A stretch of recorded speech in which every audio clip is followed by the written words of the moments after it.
WCVB Channel 5, the inside word from Washington to Beacon Hill. Today's newsmakers are going on the record. Very good morning to you, everyone. I'm Ed Harding, along with News Center 5's political reporter Janet Wu. Thanks for joining us this morning. We are live this Sunday, just 2 days before Election Day.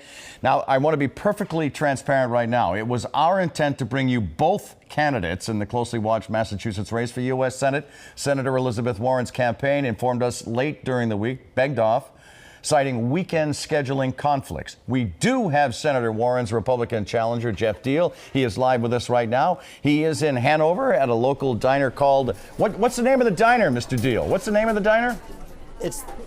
Hey, Ed, it's the eating establishment. It's packed, and it's a great chance to talk to a ton of people here. Did you eat, by the way? That's all I want to know. It's well, you know what? It's unique. Did you say unique? It's unique because it's probably the most busy place in Hanover every morning. Great. By the way, just to complete the biography, Geoff Diehl is a state rep from Whitman. He is the co-chair of the Massachusetts Trump for President campaign back in 2016. Sir, thank you for joining us this morning. Good morning, Representative Great to be here. Good morning. Hey, Janet, how are you? I'm good. I'm very well. Thank you, and thank you for joining us. The first of 15,000 soldiers that President Trump says he is sending to the border have arrived in Texas. The caravan of migrants is still 700 miles away, but the president is talking tough. Take a listen.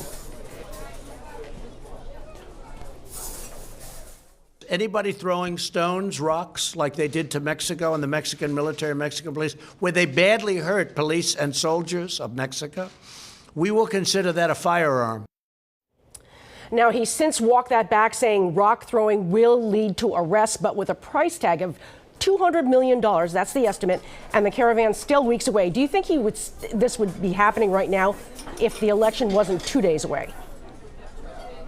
Well, look, I've been saying all along, we need to have a secure border, build the wall to make sure that there's no temptation to have a caravan doing this. If we built the wall, we would save a lot of money. In Massachusetts alone, almost $2 billion every year on those coming here illegally, $113 billion annually, nationally. So I think if we built the wall, we would stop these attempts to try to come in and basically subvert our laws. And I think that there has been a bipartisan attempt in the past to try to make sure that people follow the law.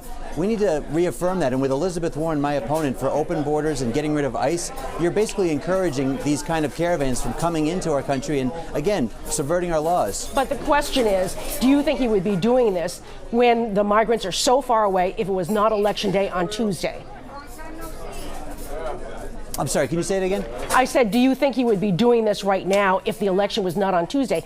Since the migrants are still 700 miles away, it's going to be weeks before they get to the Texas border. Well, I've actually been to the Texas border. I've seen where the wall stops and where Border Patrol has a tough time trying to defend it from drug trafficking, from human trafficking. I think what we need to do, again, is make sure that Border Patrol is secure with additional forces to make sure this caravan doesn't ultimately come through and illegally enter the United States. Representative Diehl, let me stick with the president. Obviously, President Trump defends his red-hot rhetoric, saying that his supporters expect the fire to come from him. Do you think his attacks are justified, or do you think they're divisive?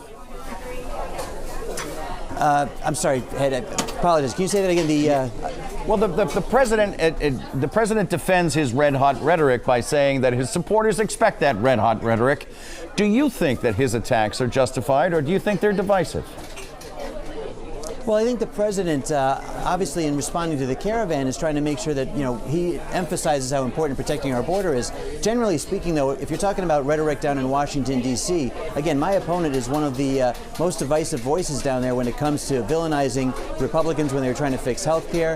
When the Kavanaugh hearings happened, she was extremely divisive with the nomination process. In fact, going so far as to try to fundraise with emails to try to capitalize on a very sad situation in our country when 2 lives were dragged through the mud when it didn't have to happen. Let's talk a little bit about the politics just here and your election. Governor Baker has gotten a lot of grief for endorsing you, but he's raised no money for you. He's appeared with you only once at a campaign event closed to the press. And on election night, while Jay Gonzalez and Elizabeth Warren will be in one room, you and Baker, Governor Baker, will be more than 20 miles apart. Is it fair to say he's been no help to you?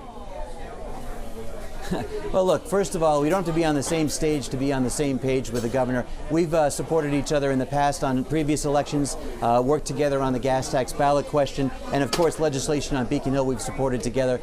For this race, obviously, I'm going after, a certain population, and of course I think he's got obviously a race he's running with a different path.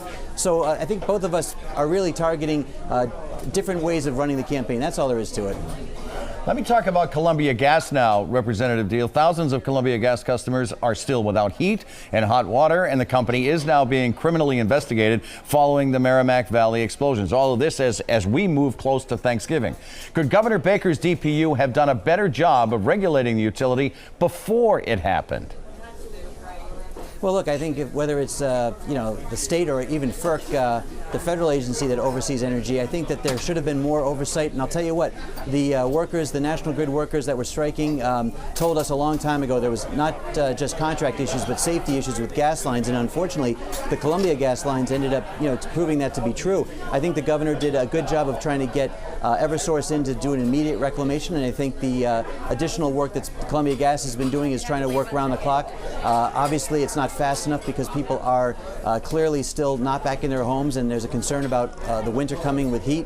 But at the same time, I think that a federal oversight is important so that for the future we don't have explosions like this. And by the way, I'm real close to Weymouth, where there's a compressor station. I have a real issue with their siting right near a bridge that has 30,000 vehicles that cross it every day, half a mile from residential. So to me, when I go to Washington, I will make sure that the federal agencies overseeing our gas lines pay more attention. You brought up National Grid. About 1,200 workers are still locked out. They would be, as you say, very helpful right now in the recovery. Should the company be forced to settle? And have you done anything to intervene on this?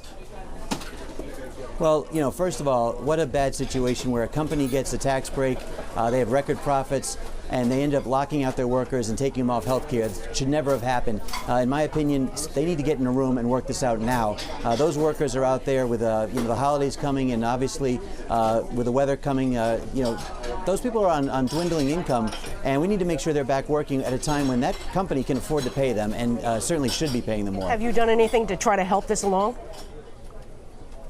Well, for me, I've had a chance to listen to the workers. I've talked to the pipe fitters in the past about this thing. And again, my goal is when I become the senator to have a direct impact on the negotiations. But that's obviously just 2 days away. I'm hoping people will make that decision of giving me the power to do that very shortly. Representative Deal, if you would stand by, we're going to take a break right now. Go grab a cup of coffee. We'll be right back with Jeff Deal.